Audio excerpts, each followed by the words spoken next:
میں نے دماغ کی کارکردگی پر کافی عرصہ پہلے ایک ریسرچ ویڈیو دیکھی۔ اس ویڈیو میں ایک پوائنٹ پر بتایا گیا کہ ہم جب کسی کی برائی یا غیبت کرتے ہیں تو اس کا ہمارے جسم پر کیا امپیکٹ پڑتا ہے، کیونکہ ہم سب اتنے ماڈرن ہو چکے ہیں، جب تک ہمیں کسی چیز کی سائنسی وجہ نہیں ملتی ہم اس پر بلیو نہیں کرتے، اور میں بھی سائنسی وجہ ہی تو چاہتا تھا۔ جیسے بانو قدسیہ کہتی ہیں کہ جب تک کسی بھی تحقیق پر غیر ملکی اور انگریز کے نام کا ٹھپا نہ لگا ہو ہم اس پر یقین نہیں کرتے۔ تو بتایا گیا کہ جیسے ہم کسی بھی انسان کے بارے میں منفی بات سوچتے ہیں، ٹھیک اسی وقت اسی لمحے میں ہمارے دماغ کی بائیو کیمسٹری بدل جاتی ہے اور ہمارا دماغ ایک کورٹیزول نامی ہارمون ریلیز کرتا ہے، اور اسی لمحے یہ کورٹیزول انسان کے دماغی سسٹم پر حملہ کرتا ہے اور انسان کی جسم کی وائٹ سیلز جو ہوتے ہیں وہ ختم ہونے لگتے ہیں۔ جو لوگ کینسر کے بارے میں تھوڑا بہت جانتے ہیں وہ وائٹ سیلز کی اہمیت کو سمجھتے ہوں گے۔ کینسر کا علاج کیمو تھراپی سے ہوتا ہے، اور کیمو کا عمل شروع ہوتے ہی جسم میں وائٹ سیلز ختم ہونے لگتے ہیں، اور یہ بہت خطرناک صورتحال ہوتی ہے۔ اب تھوڑا سا غور کریں کہ کینسر کے سیلز بہت سٹرونگ ہوتے ہیں کہ ان کو ختم کرنے کے لیے مریض کے جسم میں لاوا انڈیلا جاتا ہے۔ کیمو کو لاوے یا آگ سے تشبیہ دی جاتی ہے۔ اب یہ لاوا کینسر کے سیلز کے ساتھ ساتھ وائٹ سیلز کو بھی کھا جاتا ہے۔ تو انسان جب کسی کی عیب جوئی یا غیبت یا برائی کرتا ہے تو وہ اپنے جسم میں ایسا لاوا انڈیلتا ہے جس سے اس کی اپنی جان خطرے میں پڑ جاتی ہے۔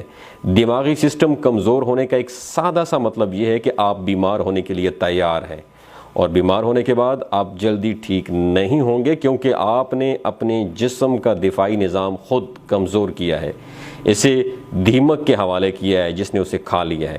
آپ یاد رکھیں کہ ہمارے مذہب نے اس بارے میں کیا کہا ہے کہ جب تم کسی کی غیبت کی تم نے تو مردہ گوشت کھا لیا۔ اب آپ کسی ڈاکٹر سے پوچھیں کہ مردہ گوشت کھانے سے جسم پر کیا نقصانات ہوتے ہیں تو ڈاکٹر آپ کو بتائیں گے کہ اس کا کیا مطلب ہوتا ہے۔ یہ ہوا سائنسی نقصان جو سائنس کی ترقی کے ساتھ ساتھ اور واضح ہوتا چلا جائے گا۔ مجھے یقین ہے کہ اس کے بہت سے روحانی نقصانات بھی ہوں گے، جیسے کوئی بہت زیادہ غیبت کرتا ہے تو اس کی دعائیں قبول نہیں ہوتی۔ ابراہیم بن ادم سے لوگوں نے کہا کہ حضرت ہم دعا کرتے ہیں مگر قبول نہیں ہوتی۔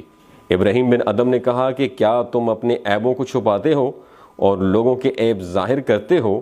تو حضرت شیخ سعدی فرماتے ہیں کہ میں بچپن میں بڑا عبادت گزار اور شب بیدار تھا۔ ایک دفعہ میں اپنے والد کی خدمت میں حاضر تھا، ساری رات آنکھوں میں کٹ گئی، ساری رات تلاوت قرآن پاک اور عبادات خدا میں مشغول رہا، مگر میرے ارد گرد لوگوں کی ایک بڑی جماعت آرام سے سو رہی تھی۔ ان کا حال ایسا تھا کہ بے فکر سونا۔ مجھے برا محسوس ہوا۔ میں اپنے والد محترم سے ان کی شکایت کی کہ یہ لوگ ایسے سو گئے ہیں جیسے مر گئے ہوں، کوئی بھی عبادت کے لیے بیدار نہیں ہوتا۔ میرے والد نے کہا کہ بیٹا بہتر ہوتا کہ تم بھی سو جاتے تاکہ دوسروں کی غیبت نہ کرنا پڑتی تمہیں۔ دوستو یاد رکھیے، ہم ایسے ماحول میں زندہ رہ رہے ہیں کہ ہم غیبت کو گوسپ یا ڈسکشن کا نام دے رہے ہیں اور کہتے ہیں کہ میں غیبت تو نہیں کر رہا، میں تو صرف تذکرہ کر رہا ہوں۔ لوگوں کی تصویریں اور ویڈیوز پوسٹ کر کے دعوت دیتے ہیں کہ آئیں ان کی غیبت کریں، ان کی صورتوں کی عیب جوئی کریں۔ یوٹیوب پر لوگوں نے پورے چینل گوسپ کے نام سے کھولے ہوئے ہیں جنہیں ہم دیکھ رہے ہیں۔ سیاہ فام لوگوں کی تصویریں پوسٹ کر کے ان کی صورتوں کی عیب جوئی کرنا اب عام مقبول سلسلہ بن چکا ہے۔ ہم سب اپنی زندگیاں، صحت اور دماغی کارکردگی اپنے ہاتھوں سے بڑے شوق سے خراب کر رہے ہیں۔ ہونا تو یہ چاہیے کہ اللہ پاک سے دوسروں کی کامیابی کے لیے دعا مانگنے کے بعد خود کی کامیابی کے لیے دعا کرنی چاہیے۔